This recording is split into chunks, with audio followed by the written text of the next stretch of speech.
Marc chapitre 14 et le verset 50. Alors tous l'abandonnèrent et prirent la fuite. Il s'agit bien entendu de l'arrestation de Jésus et puis hop, tous ces disciples qui avaient été formés par Jésus, tous ceux qui le suivaient, plus personne. Et je crois que nous ne sommes pas différents des disciples et de ceux qui suivaient Jésus. Nous ne sommes pas différents. Et nous avons souvent tendance, et je crois que le diable met une pression continue sur ceux qui veulent suivre Jésus pour qu'ils abandonnent, pour qu'ils renoncent, pour qu'ils prennent la fuite, pour qu'ils doutent. Et je crois vraiment que nous devons tous nous confronter à cela. Si nous ne sommes pas conscients que notre chair peut nous pousser à abandonner et à fuir, alors nous ne serons pas vigilants.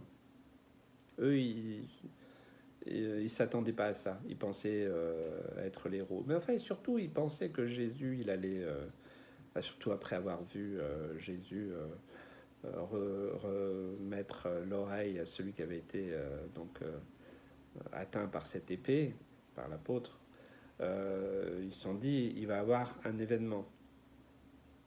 Et des fois, nous sommes trop confiants aussi en disant que Dieu va agir, Dieu va faire ceci, Dieu va faire cela, des fois dans la proclamation et tout ça, et nous ne faisons pas attention que ça peut être aussi un piège. Vous savez, c'est souvent quand tout va bien que le piège peut venir.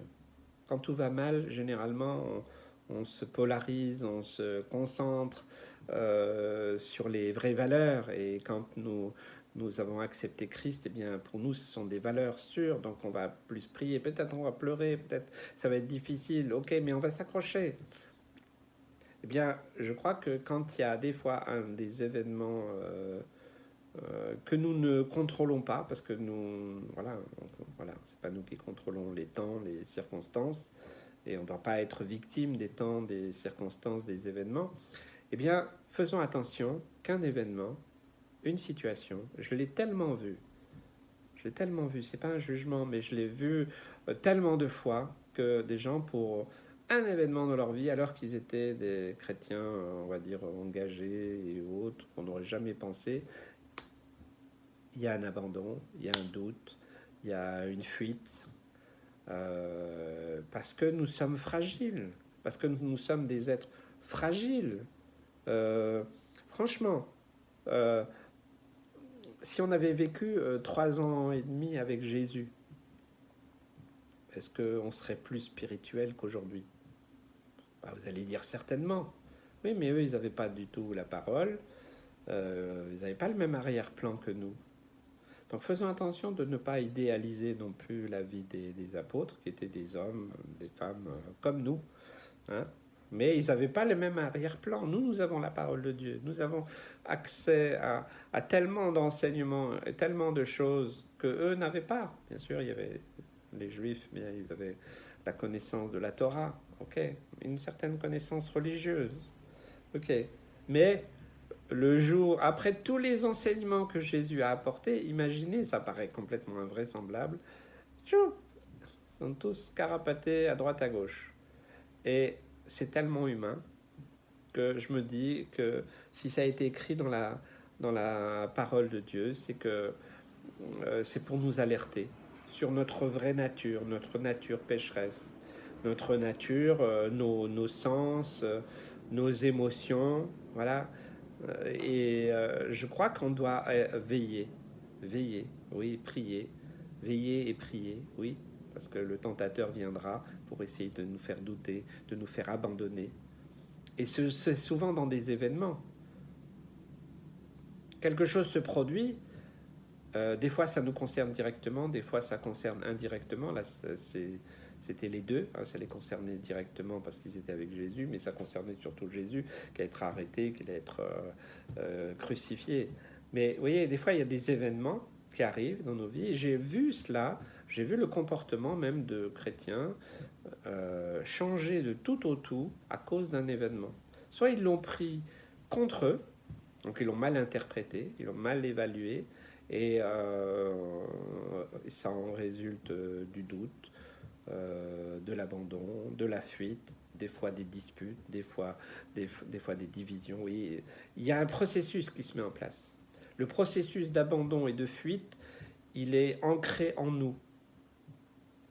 Parce que tout le monde ne fait pas toujours face, il faut être honnête. On n'est pas toujours prêt à faire face à tout. Non, il y a des événements qui nous dépassent. D'un seul coup, un accident, un décès. Il y a tellement d'événements. J'en ai tellement vu et entendu, à titre personnel, mais aussi autour de moi, dans le ministère, que je peux vraiment vous dire que ça peut arriver à tout le monde. Disons que je dis souvent, priez pour ne pas être victime des temps, des circonstances, des événements, et même parfois des choses complètement invraisemblables, imprévues. Bah oui, c'est imprévu. Donc, est-ce que ça va remettre en cause notre foi? Le diable va, dans un événement majeur, brutal, il va venir, hein, il va venir nous tenter. Il va venir nous tenter pour qu'on abandonne, pour qu'on doute, ou alors quelque chose qui se passe vis-à-vis d'une relation. Ça peut être très très vaste. Le diable va venir se présenter et nous proposer finalement, en pensant bien faire, à prendre une certaine position. Alors, vous savez, il y a des gens qui ont une humilité. On dit que c'est l'humilité, mais c'est une fausse humilité. Vous savez, l'humilité qui dit ah non, non, non, moi je me préserve et tout ça, ça peut être de l'orgueil. Parce que nous ne voulons pas nous dévoiler, nous ne voulons pas être transparents, nous ne voulons pas que les autres voient nos défauts. Alors, il y a une espèce d'humilité qui n'en est pas une, et qui est simplement de l'orgueil caché, déguisé. Et je pense que là, les disciples, ils ont été confrontés à eux-mêmes. Après 3 ans et demi, tout ce qu'ils avaient entendu, tout, voilà. Et là, cet événement, même si Jésus l'en aura parlé, mais des fois, vous savez, je disais ça à quelqu'un il n'y a pas longtemps, quelqu'un avec qui j'avais eu contact, je lui dis, bah oui, tu m'as écouté, mais tu m'as pas entendu. Des fois, on peut écouter sans entendre.